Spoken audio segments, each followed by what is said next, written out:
السلام علیکم جی. آج ہمارے ساتھ ڈاکٹر عاطف صاحب ہیں. یہ سعودی عربیہ سے ہمیں جوائن کر رہے ہیں. ڈاکٹر صاحب اسٹاک مارکیٹ کے بارے میں زیادہ نہیں جانتے تھے, کچھ میری ویڈیوز وغیرہ دیکھیں تو انہوں نے سوچا کہ بھئی پتہ کیا جائے کہ بندہ کیا کرا رہا ہے اور کچھ انویسٹمنٹ کی جائے. تو ڈاکٹر صاحب کو 1 گھنٹے میں نے ایجوکیٹ کیا. ڈاکٹر صاحب پازیٹیولی سرپرائز ہیں کہ اتنا مشکل نہیں تھا کام جتنا میں سمجھ رہا تھا. ڈاکٹر صاحب سے پوچھتے ہیں. باقی ہماری 2 باتیں بیک گراؤنڈ میں ہوئی ہیں جس کے لیے خاص طور پہ میں ٹیسٹیمونیلز جس وجہ سے ریکارڈ بھی کرتا ہوں, ڈالتا بھی ہوں.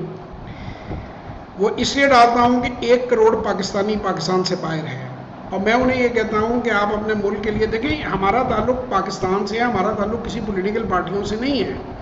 پاکستان سٹیبل ہوگا تو ہم سب سٹیبل ہوں گے, ہمارے بچوں کے لیے ایک اچھی جگہ بنے گی. تو آپ کا کسی بھی پارٹی سے پولیٹیکلی تعلق ہے, آپ آر ڈی اے کے تحت ضرور پاکستان میں انویسٹ کریں, ضرور اپنے کچھ ڈالر یہاں پہ رکھیں. اسٹاک مارکیٹ میں انویسٹ کرنا چاہیں اسٹاک مارکیٹ میں انویسٹ کریں, پاکستان کو مضبوط کریں. اب میں ڈاکٹر صاحب سے پوچھوں گا. ڈاکٹر صاحب ہم کسی شیئر کا نام تو نہیں لے سکتے, لیکن آپ یہ 90 ڈیز کے جو پروگرام ہے نیکسٹ, آئی تھنک کہ ٹنل ویژن کے ساتھ میرا خیال ہے اب آپ کی ویژن کلیئر ہے کہ what you are going to do and how you are going to do it. جی الحمدللہ انشاءاللہ. یہ میرا خیال ہے بڑا اچھا آئیڈیا ہے کہ ایک طرح سے ایک پریلیمنری سی ایک ٹریننگ ہونی چاہیے اور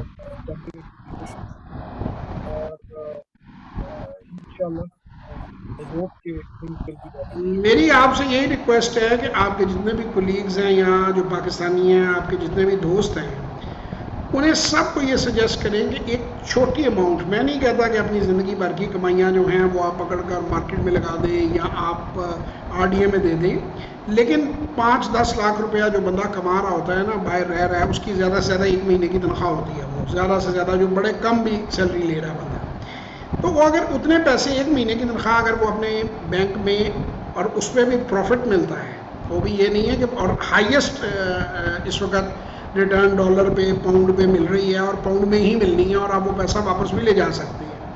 سو آپ کے حلقہ احباب میں جتنے بھی پاکستانی دوست ہیں انہیں یہ مشورہ دیں کہ آپ کے ملک کو آپ کی ضرورت ہے, اور یہ ویڈیو جہاں بھی یورپ, امریکہ, کینیڈا, کسی بھی ملک میں دیکھی جا رہی ہے, تو میری آپ کو ریکویسٹ ہے کہ آپ پاکستان میں کچھ پیسہ اپنا ضرور بھیجیں. اگر ہو سکے مناسب سمجھیں تو اسٹاک مارکیٹ میں انویسٹ کریں اور اس سے فائدہ کمائیں, پروفٹ کمائیں. آپ کے بچے بھی سیکھتے ہیں, اور markets are like everywhere. نہیں تو کم از کم ڈپازٹ ضرور دیں پاکستان میں, تاکہ ہماری جو اکانومی ہے وہ تھوڑی سی اسٹرانگ ہو, اور رائٹ سٹیپس جو ہیں وہ لیے جائیں, اور پاکستان جو ہے وہ ترقی کرے. کیوں سر, میرا خیال ہے اس پہ آپ بھی ایگری کریں گے مجھ سے. جی بالکل. ڈاکٹر صاحب بہت بہت شکریہ آپ کا. انشاءاللہ زندگی رہی تو پھر ملاقات ہوگی آپ سے. دعاؤں میں یاد رکھیے گا.